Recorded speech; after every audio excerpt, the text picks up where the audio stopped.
Keluaran pasal 20 ayat 1-17 ke 10 firman. Lalu Allah mengucapkan segala firman ini, Akulah Tuhan Allahmu yang membawa engkau keluar dari tanah Mesir, dari tempat perbudakan. Jangan ada padamu Allah lain di hadapanku, jangan membuat bagimu patung yang menyerupai apapun, yang ada di langit di atas, atau yang ada di bumi di bawah, atau yang ada di dalam air di bawah bumi.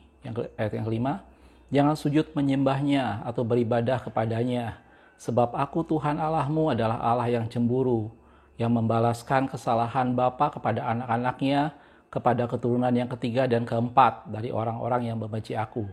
Ayat yang keenam, tetapi aku menunjukkan kasih setia kepada beribu-ribu orang, yaitu mereka yang mengasihi aku dan yang berpegang pada perintah-perintahku.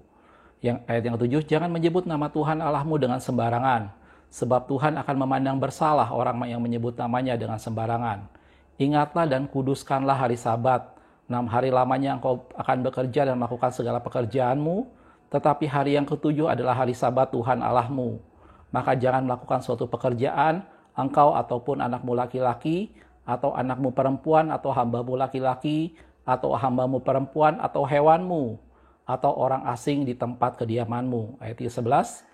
Sebab 6 hari lamanya Tuhan menjadikan langit dan bumi, laut dan segala isinya, dan ia berhenti pada hari yang ketujuh. Itulah sebabnya Tuhan memberkati hari Sabat dan menguduskannya. Ayat 12. Hormatilah ayahmu dan ibumu supaya lanjut umurmu di tanah yang diberikan Tuhan Allahmu kepadamu. Jangan membunuh, jangan berzina, jangan mencuri, jangan mengucapkan saksi dusta tentang sesamamu, jangan mengingini rumah sesamamu, jangan mengingini istrinya, atau hambanya laki-laki, atau hambanya perempuan, atau lembunya, atau keledainya, atau apapun yang dipunyai sesamamu. Oke, shalom, selamat siang. Kita ketemu di channel Pelita Kakiku, karena firman-Mu adalah pelita bagi kakiku dan terang bagi jalanku. Ayat yang baru kita baca adalah 10 firman yang diterima Tuhan, yang diterima Musa di Gunung Sinai, dan kemudian ditulis dalam 2 buah loh batu, dan itu disebut dengan 10 perintah Allah, yang saya yakin ada dan saya sudah sangat mengenalnya, gitu ya. Dan itu menjadi cikal bakal atau awal dari hukum Taurat. Dan kita tahu hukum Taurat tidak hanya berisi dari 10 perintah Tuhan dalam buah loh batu itu sendiri. Jadi secara umum kalau Anda dan saya mungkin sudah tahu bahwa hukum Taurat terbagi menjadi 3 bagian. Yang pertama adalah 10 hukum dasar yang tadi kita tahu bahwa itu adalah 10 perintah Allah. Dan kemudian adalah peraturan atau hukum-hukum yang mengatur kemasyarakatan pada waktu itu. Jadi interaksi antar manusia, ada seorang yang bermasalah, atau ada seorang yang kena penyakit kusta, bagaimana cara memeriksanya, semuanya itu ada aturan-aturannya. Dan itu bagian dari hukum Taurat. Dan yang ketiga adalah hukum-hukum yang mengatur peribadatan, bagaimana tata cara suatu ibadah dilakukan, bagaimana apabila ada umat Tuhan yang melakukan satu kesalahan atau dosa, apa yang harus mereka lakukan. Dan itu semua diatur dalam hukum Taurat. Dan semuanya ada 613 peraturan atau dikenal dengan 613 mitzvot. Gitu ya. Mitzvot ini sendiri dari 613 ini kemudian dibagi menjadi 2 kategori besar, yaitu 248 mitzvot aseh dan 365 mitzvot lota aseh, gitu ya. 248 mitzvot aseh itu adalah sesuatu yang umat Tuhan harus lakukan. Itu adalah suatu perintah Allah yang harus mereka lakukan. Sedangkan 365 mitzvot lota aseh itu sesuatu yang umat Tuhan dilarang untuk melakukannya, gitu ya. Dan itu adalah isi dari hukum Taurat yang jumlahnya adalah 613 aturan atau 613 mitzvot. Itu. Dan Anda bersyukur, Anda dan saya, kita semua kita berada pada masa perjanjian baru, dan dalam firman Tuhan dikatakan Yesus datang bukan untuk membatalkan hukum Taurat tetapi untuk menggenapinya. Dengan kata lain bahwa di dalam Yesus hukum Taurat digenapi, tetapi bukan berarti hukum Taurat ditiadakan, saudaraku ya. Karena itu pada video ini saya akan membahas bagaimana hukum Taurat atau 10 perintah Allah dalam masa perjanjian baru. Kita mau melihat bagaimana kita mengaplikasikan 10 perintah Allah pada masa perjanjian baru. Dan sekali lagi, hukum Taurat Yesus tidak batalkan, tetapi Yesus menggenapinya. Dan Anda dan saya bersyukur bahwa kita tidak perlu membingungkan 613 mitzvot tadi, karena Yesus memberikan hukum yang baru, yaitulah kasihilah Tuhan Allahmu dan kasihilah sesama manusia.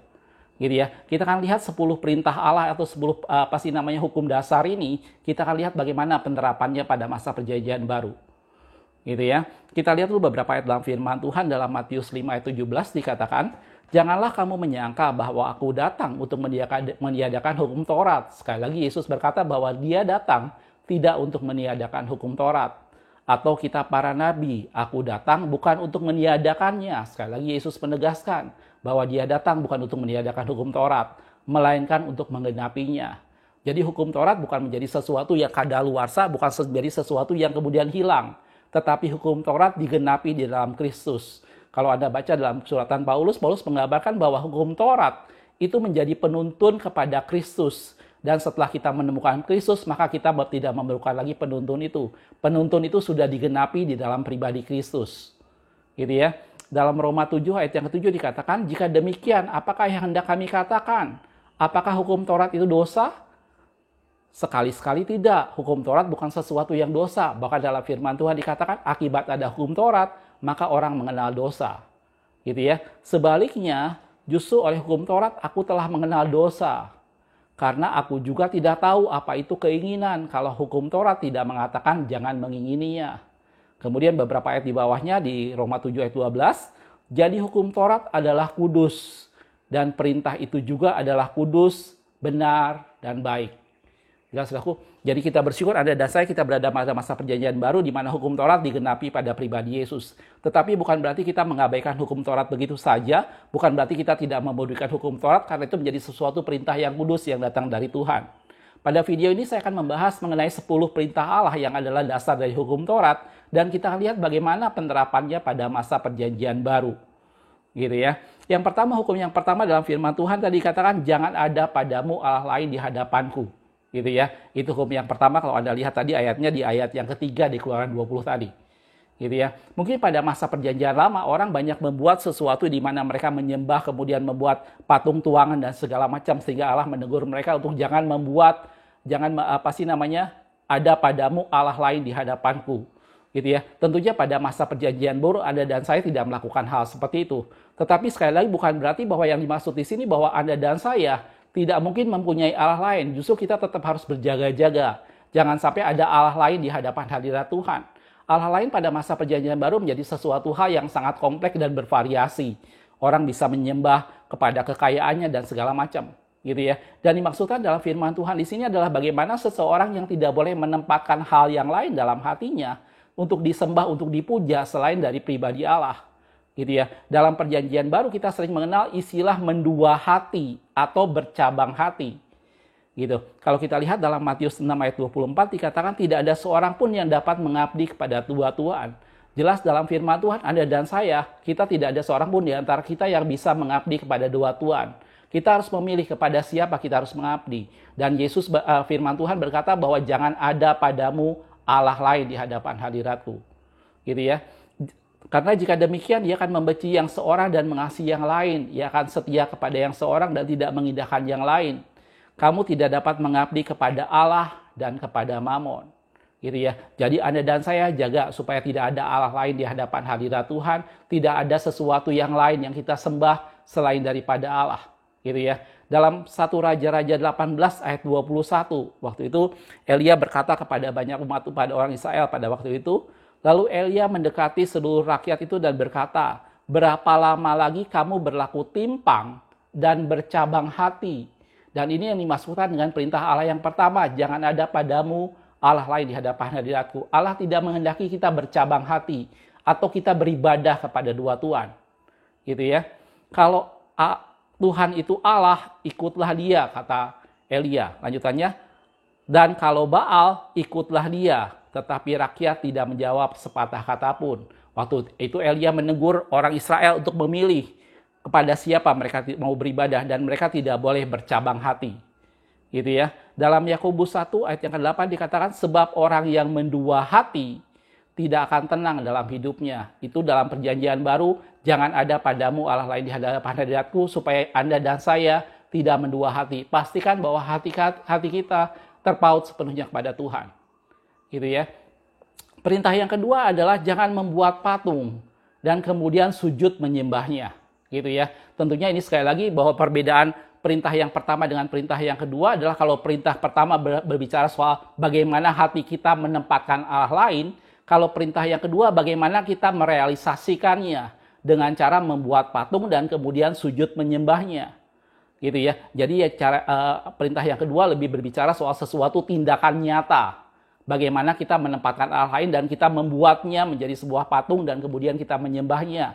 Perintah yang pertama tadi bicara supaya bagaimana Anda dan saya tidak bercabang hati dan tidak mendua hati, tetapi kita tetap berpegang menjadikan Tuhan segala-galanya, gitu ya, karena tidak ada seorang pun yang dapat beribadah kepada dua Tuhan, gitu ya. Di Keluaran 34 ayat 14 dikatakan, sebab janganlah kamu sujud menyembah kepada Allah lain, karena Tuhan yang namanya cemburuan adalah Allah yang cemburu, gitu ya. Jadi yang kedua tentang bicara bagaimana kita tidak boleh membuat dan kemudian menyembah patung yang kita buat tadi, gitu ya. Tentunya sekali lagi saudaraku, ini bukan bicara soal bagaimana seseorang yang tidak boleh membuat suatu patung ukiran atau apapun juga. Anda dan saya bebas berkreasi sebagai seorang seniman. Ada orang yang berkreasi dengan membuat suatu lukisan, ada orang yang berkreasi dengan membuat suatu ukiran dari patung, dari kayu, dari batu dan segala macamnya. Tetapi yang menjadi masalah di sana adalah bahwa kita tidak boleh menyembahnya, gitu ya. Kalau kita lihat dalam Ulangan 4 ayat 16 sampai 19 dikatakan, supaya jangan kamu berlaku busuk dengan membuat bagimu patung yang menyerupai berhala apapun yang berbentuk laki-laki atau perempuan, gitu ya, yang berbentuk binatang yang di bumi atau yang berbentuk burung bersayap yang terbang di udara, atau berbentuk binatang yang merayap di bumi, atau yang berbentuk ikan yang ada di dalam air di bawah bumi.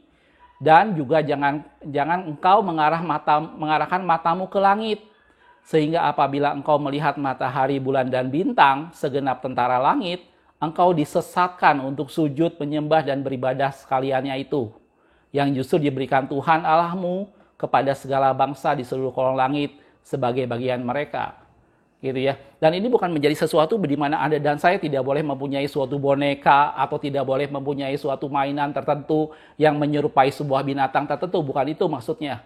Tetapi bagaimana bahwa kita tidak boleh mengkultuskan apapun juga, gitu ya. Dan ini menjadi sesuatu bagaimana Anda dan saya harus tetap menempatkan Tuhan. Dalam firman Tuhan kita sering menemukan bagaimana ada kejadian di mana orang mengkultuskan sesuatu, gitu ya. Ada misalnya Gideon yang kemudian mengkultuskan baju efod. Terus juga ada beberapa peristiwa lain dalam firman Tuhan di mana kemudian tabut perjanjian menjadi sesuatu hal yang mereka sangat kultuskan, dan kemudian pada saat dicuri mereka terkejut. Padahal sebenarnya tabut perjanjian hanyalah satu bagian di mana Allah berdiam di sana.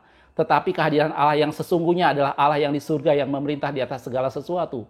Dan itu menjadi sesuatu yang orang kultuskan itu semua, gitu ya. Dan dalam masa perjanjian baru kita juga tidak jarang menemukan ada orang-orang yang mengkultuskan sesuatu. Dia bisa mengutuskan satu anggota gereja tertentu, dia bisa mengkutuskan satu idola tertentu, seorang hamba Tuhan, dan macam-macam, saudaraku, gitu ya. Dan ini yang menjadi sesuatu yang Allah tegur pada perintah yang kedua, yaitu jangan kita membuatnya, tetapi yang terpenting adalah jangan kita sujud menyembahnya, gitu ya. Kultus individu atau mengkultuskan sesuatu menjadi sesuatu yang membuat Allah cemburu, gitu ya. Beberapa lama yang lalu kita mendengar berita bagaimana para artis yang kemudian membuat memelihara yang namanya spirit doll, sebuah boneka yang kemudian diisi dengan roh-roh, dan kemudian mereka memperlakukan itu seperti bayi betulan, gitu ya. Dan itu menjadi sesuatu di mana Allah marah dan Allah menentang hal itu, karena itu menjadi satu bentuk bagaimana orang menyembah hal itu dan menganggap itu sebagai sesuatu di mana kuasa kegelapan masuk di sana, gitu ya. Dan Allah mau Anda dan saya, saudaraku, kita boleh mempunyai suatu mainan tertentu, kita boleh membuat boneka, kita boleh mempunyai sesuatu apapun juga yang menyerupainya, tetapi kita jangan sujud menyembahnya, dan jangan seorang pun yang mengkultuskan sesuatu, entah itu mengkultuskan patung salib, entah itu mengkultuskan satu individu tertentu, itu semua tidak berkenan di hadapan Tuhan, gitu ya. Itu perintah yang kedua. Dan kalau kita lanjut sekarang pada perintah yang ketiga, dikatakan jangan menyebut nama Tuhan Allahmu dengan sia-sia, karena Allah memandang bersalah orang yang menyebut namanya dengan sia-sia, gitu ya. Dan ini bukan berarti bahwa kita tidak boleh berseru kepada Tuhan, bukan berarti bahwa kita tidak boleh memanggil nama Tuhan. Tetapi perintah yang ketiga berbicara bagaimana orang tidak boleh secara sembarangan mengatasnamakan sesuatu atas nama Tuhan. Orang tidak boleh dengan sembarangan mengucapkan sesuatu bahwa ini adalah perintah dari Tuhan, dan mengambil nama Tuhan untuk suatu tindakan dan membenarkannya. Ini yang ditegur dalam perintah yang ketiga. Jangan menyebut nama Tuhan Allahmu dengan sembarangan. Dalam Yakobus 1 ayat 13 dikatakan, apabila seseorang dicobai, janganlah ia berkata, pencobaan ini datang dari Allah. Dia tidak boleh mengatakan bahwa pencobaan ini datang dari Allah. Pada saat suami istri bercerai, dia tidak boleh berkata bahwa perceraian ini adalah kehendak dari Tuhan, gitu ya. Pada saat seseorang mengalami suatu masalah, dia tidak boleh berkata bahwa masalah ini datang dari Tuhan. Dia tidak boleh secara sembarangan menyebut nama Tuhan, gitu ya. Begitu juga pada saat seseorang mengalami sakit penyakit, tidak boleh dengan mudah seorang mengatasnamakan bahwa sakit penyakit ini dikirim dari Tuhan, gitu ya. Bisa aja semuanya terjadi karena kelalaian Anda dan saya. Dan tadi kata Yakobus dikatakan apabila pencobaan datang, seseorang tidak boleh berkata bahwa pencobaan ini datang dari Allah. Sebab Allah tidak dapat dicobai dari yang jahat, oleh yang jahat, dan ia sendiri tidak mencobai siapapun. Gitu ya. Dan kalau Anda lanjutkan bahwa setiap kita dipikat oleh keinginan kita sendiri, dan apabila itu dibuahi, itu menghasilkan dosa. Gitu ya. Jadi yang ketiga, jangan dengan mudah menyebut nama Tuhan. Jangan dengan mudah mengatasnamakan sesuatu bahwa ini adalah perintah Tuhan, bahwa ini datangnya dari Tuhan. Gitu ya. Begitu juga dalam hal pemberitaan firman Tuhan. Jangan mudah seseorang dengan mudah berkata bahwa Tuhan menyampaikan pesan Tuhan, bahwa inilah perkataan Tuhan. Jangan dengan mudah mengatakan itu semua, tetapi mari uji segala sesuatu. Gitu ya. Dalam Ulangan 18 ayat 20 dikatakan, tetapi seorang nabi yang terlalu berani berbicara mengucapkan demi namaku, perkataan yang tidak kuperintahkan, kata Tuhan, untuk dikatakan kepada olehnya, atau yang berkata demi nama Allah lain, nabi itu harus mati.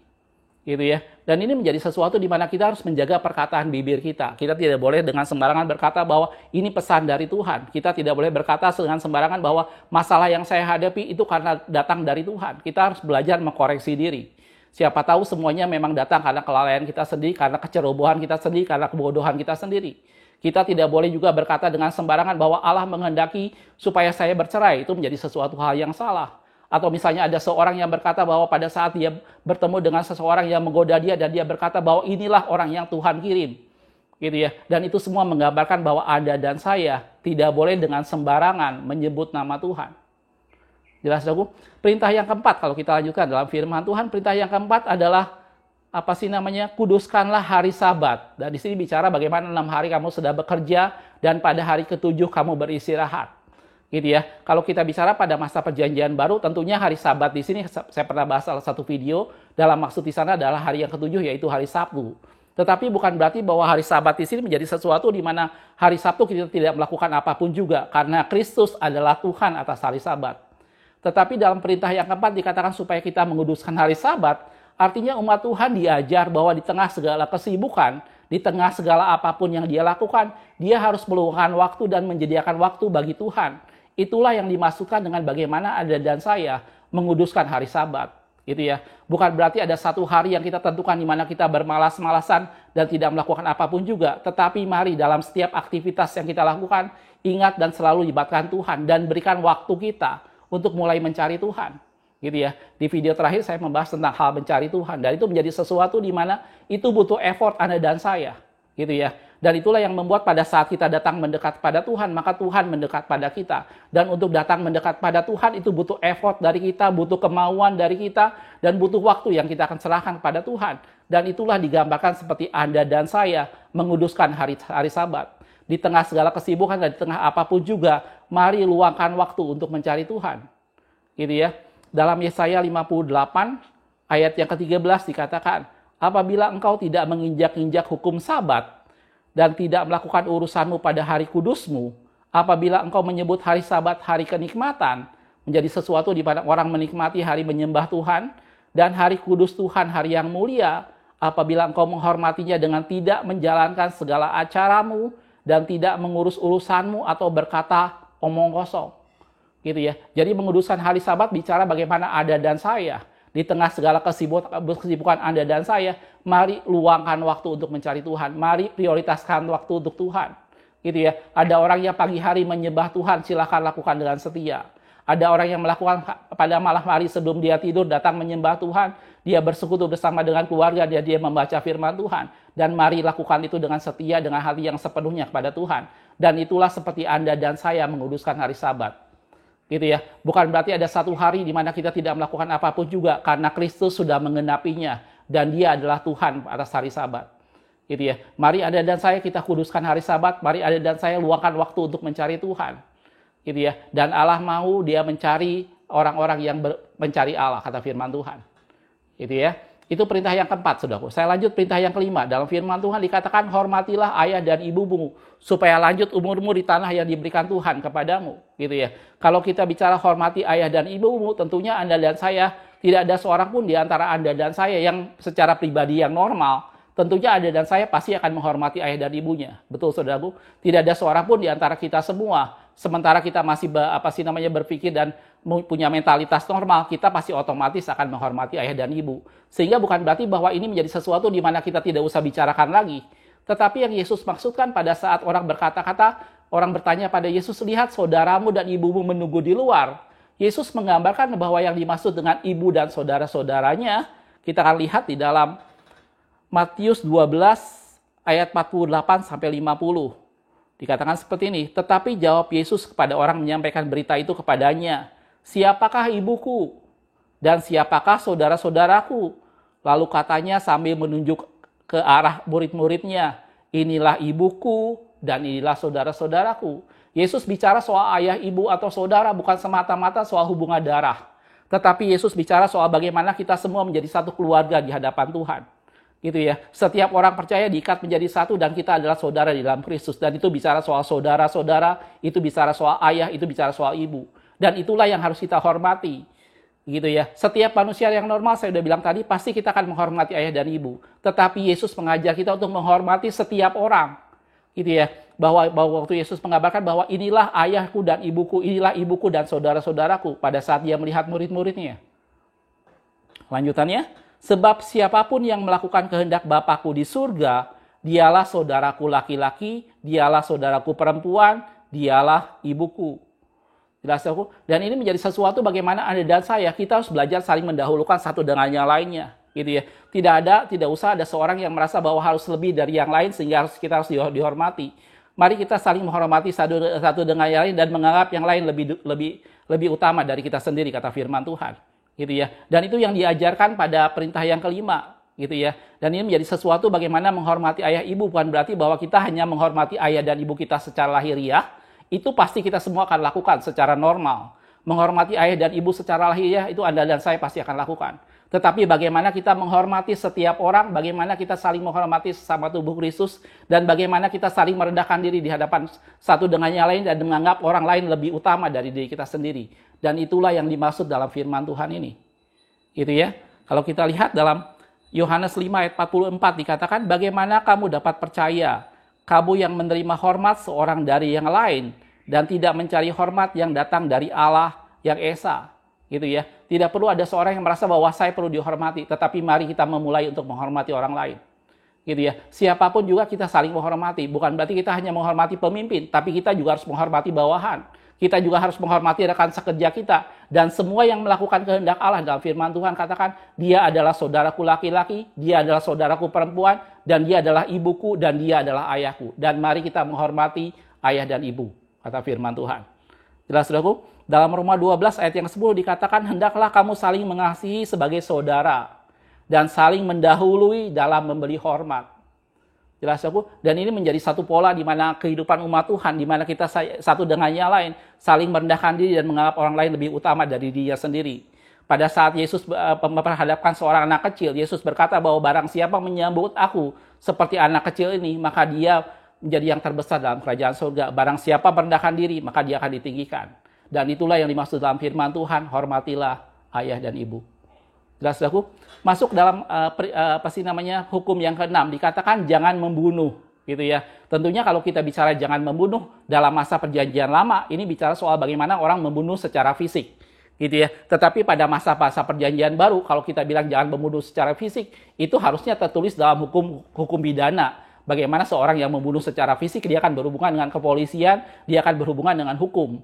Gitu ya. Tetapi yang dimaksud dalam firman Tuhan bahwa Anda dan saya pada masa perjanjian baru, Yesus katakan bahwa apabila seorang marah dan dia benci kepada saudaranya, maka dia membunuh saudaranya. Gitu ya. Kalau kita lihat dalam Matius 5 ayat 21 sampai 22, kamu telah mendengar yang difirmankan kepada nenek moyang kita, jangan membunuh. Siapa yang membunuh harus dihukum.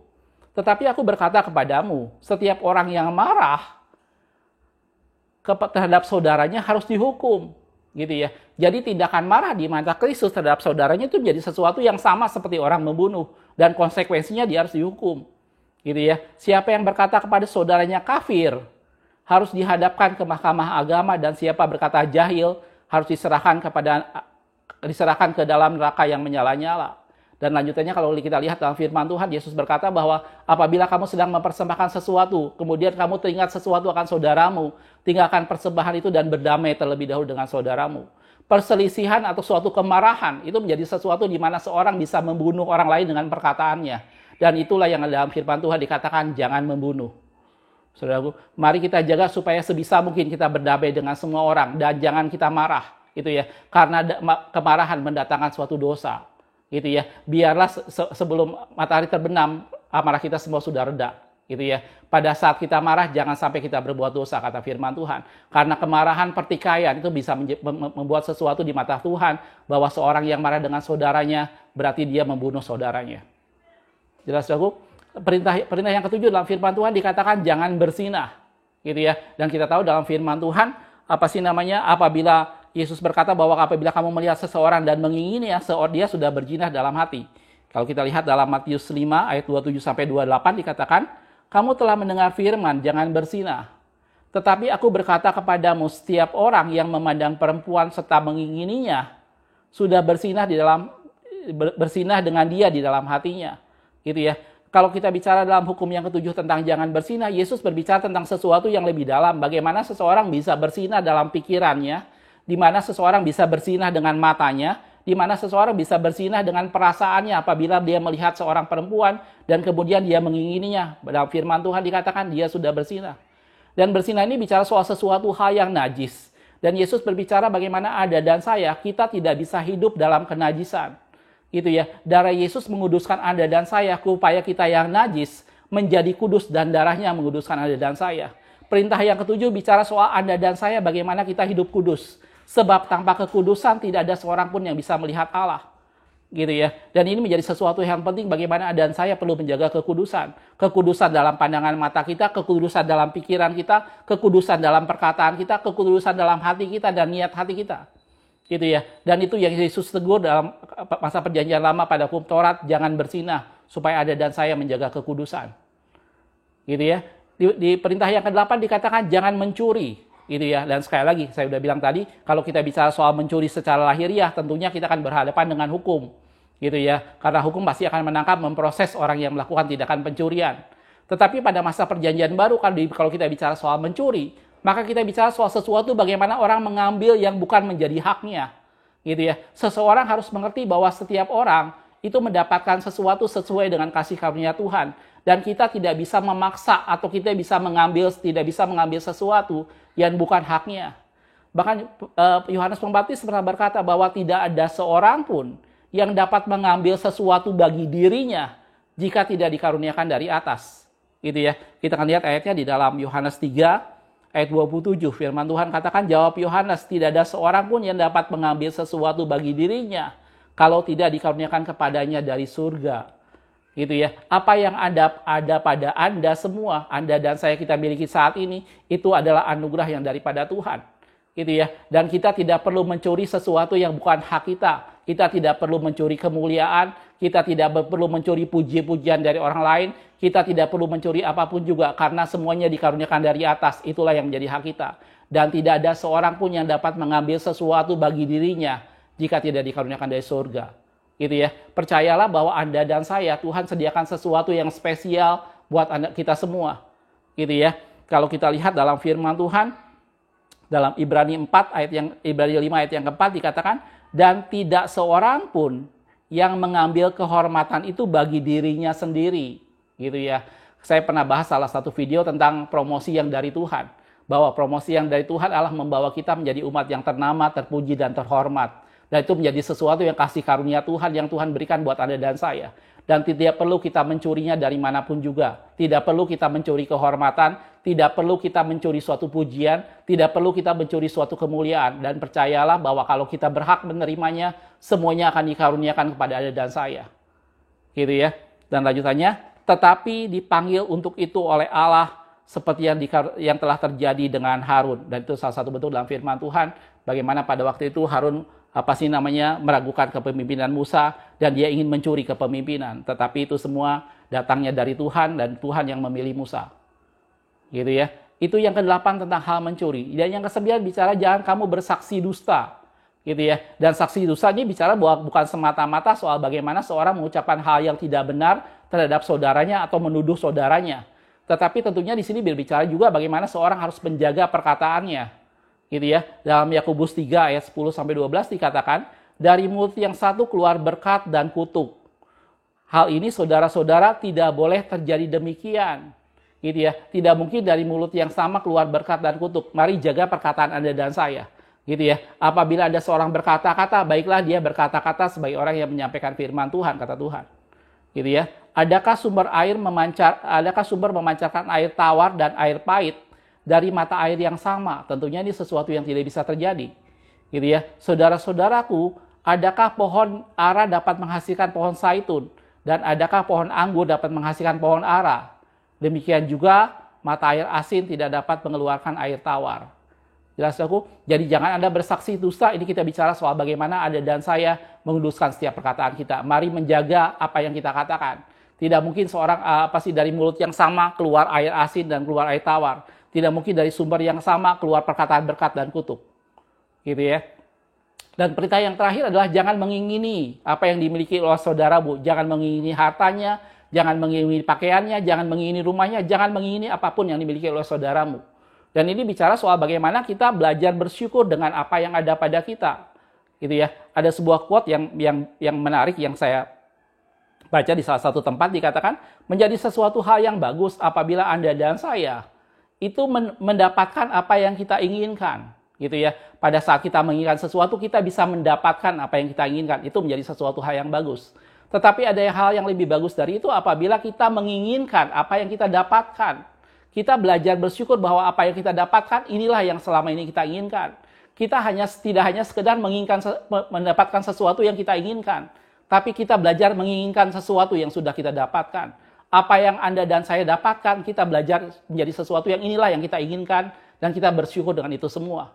Gitu ya. Dan jangan mengingini milik sesama manusia, jangan mengingini apapun juga, rumahnya atau apapun juga. Dan ini bicara soal Anda dan saya bagaimana kita tidak iri hati satu dengan yang lainnya, tetapi belajar bersyukur dengan apa yang ada pada kita. Dalam Efesus 5 ayat 20 dikatakan, ucapkanlah syukur senantiasa atas segala sesuatu dalam nama Tuhan kita Yesus Kristus kepada Allah dan Bapa kita. Gitu. Jelas saudaraku, jadi ini adalah 10 hal dalam firman Tuhan tentang 10 perintah Allah yang kita bisa aplikasikan dalam kehidupan kita masa perjanjian baru. Yang pertama, jangan ada padamu Allah lain. Kita tidak mendua hati dan kita tidak berjabang hati. Dan yang kedua, jangan membuat patung yang menyerupai apapun dan sujud menyembahnya. Kita tidak mengkultuskan apapun juga. Dan yang ketiga, jangan menyebut nama Tuhan dengan sembarangan. Kita tidak mengatasnamakan apapun juga dan melimpahkan itu atas nama Tuhan. Tetapi belajar bertanggung jawab dengan apa yang kita lakukan. Gitu ya. Dan yang keempat, kuduskanlah hari Sabat. Ini bicara bagaimana kita menyediakan waktu, meluangkan waktu bagi Tuhan untuk mencari Dia. Hormatilah ayah dan ibu, bagaimana kita sebagai sesama anggota tubuh Kristus, mari kita saling menghormati dan saling merendahkan diri dan menganggap yang lain lebih utama dari diri kita sendiri.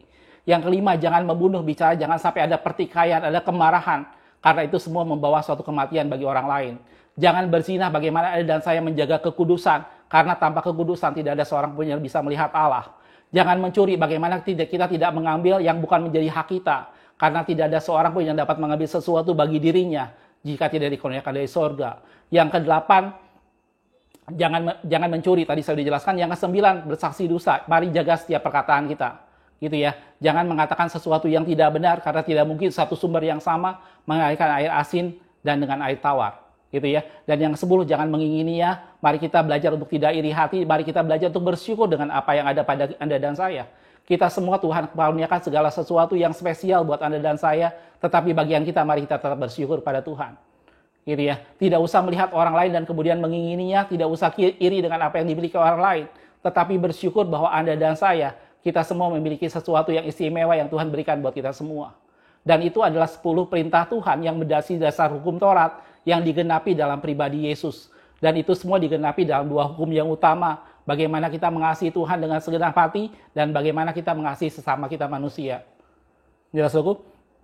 Satu ayat yang terakhir dalam firman Tuhan dikatakan, Matius 22 ayat 37 sampai 40. Jawab Yesus kepadanya, kasihilah Tuhan Allahmu dengan segenap hatimu, dengan segenap jiwamu, dengan segenap akal budimu. Itulah hukum yang terutama dan pertama. Yang keduanya, dan hukum yang kedua yang sama dengan itu ialah kasihilah sama manusia seperti dirimu sendiri. Pada kedua hukum inilah tergantung seluruh hukum Taurat dan kitab para nabi. Jelas saudaraku, jadi hukum Taurat menjadi sesuatu yang sudah digenapi dalam Yesus. Mari kita jaga supaya kita tidak melanggar 10 perintah Tuhan dalam masa perjanjian baru. Jelas saudaraku, makasih sudah menonton. Kita ketemu di video berikutnya. Tuhan Yesus memberkati.